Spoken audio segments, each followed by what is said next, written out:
Bonjour à tous, c'est le Footix, j'espère que vous allez bien.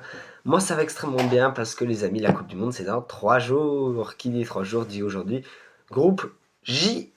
Alors un groupe J avec l'Algérie, l'Argentine, l'Autriche et la Jordanie. Commence directement avec les champions du monde en titre, l'Argentine. L'Argentine qui s'est qualifiée assez facilement, qui a fait premier de son groupe en Amérique du Sud. Évidemment, leur dernière Coupe du Monde, c'était en 2022, où ils l'ont remporté face à l'équipe de France, tout le monde s'en souvient. Ils possèdent des joueurs évidemment comme Messi, Julian Alvarez, Enzo Fernandez, Simeone, De Paul, enfin une très très bonne équipe argentine qui est un peu sur la fin de cycle.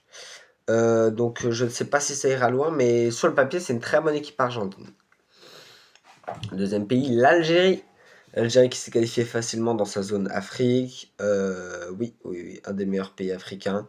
Lors de la Coupe du Monde, ça remonte il y a un petit moment, en 2014, où il s'était fait éliminer en huitième de finale contre, on s'en souvient tous, l'Allemagne dans un match assez fou, assez tendu. Il possède des joueurs comme Mahrez, comme Ait Nouri.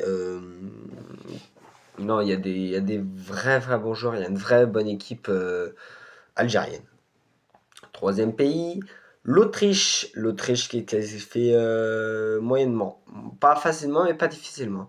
2 points derrière eux, elle avait la Bosnie. Donc ils ont fait premier, mais difficilement. Leur dernière Coupe du Monde, c'était aussi il y a un petit moment, en 1998, où ils étaient restés en phase de groupe.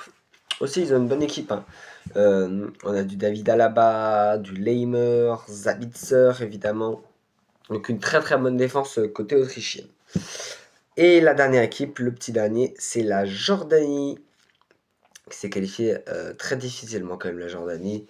C'était difficile pour eux, mais ils ont réussi à le faire. Première qualification pour la Jordanie, donc bravo eux. Et je vais pas vous mentir, il y a un seul joueur que je connaissais, c'est Altamari, qui joue à Rennes actuellement. Donc je connaissais pas bien les autres joueurs, mais Altamari semble être le meilleur joueur. Un joueur à suivre, pour moi, le joueur à suivre, ça va être Julian Alvarez. Le numéro 9 de l'Argentine qui va certainement faire très très mal. Hein. J'aurais pu mettre Messi, mais c'est en fin de cycle, Messi évidemment, même si on respecte. Ouais, Alvarez qui va être à suivre dans ce groupe, faire très attention à lui. Le numéro 9 de l'Atlético qui est juste excellent cette saison. D'ailleurs, j'ai sa petite écharpe juste ici, là-bas, là. Vous la voyez, magnifique. Donc oui, à suivre. Je pense qu'il y a un match à suivre. Algérie-Argentine. Deux grosses équipes qui vont se taper. L'Algérie qui a tout à jouer, hein, qui a fait une bonne CAN. L'Argentine qui est champion du monde en titre. Donc deux équipes qui vont plutôt jouer pas mal, même si ça va pencher en faveur de l'Argentine. Mes pronos. Alors, en premier, je mettrais l'Argentine quand même. Deuxième, j'hésite, mais je mettrais l'Algérie.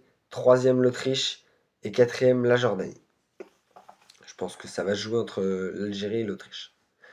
Merci à tous d'avoir regardé cette vidéo. N'hésitez pas à vous abonner, à liker et à activer la cloche de notification. Ça régale, ça me ferait extrêmement plaisir. Parce qu'on vise les 50 abonnés. On est à 3 jours de la Coupe du Monde. Demain, ça sera le jour 2. C'était le Footix. Ciao!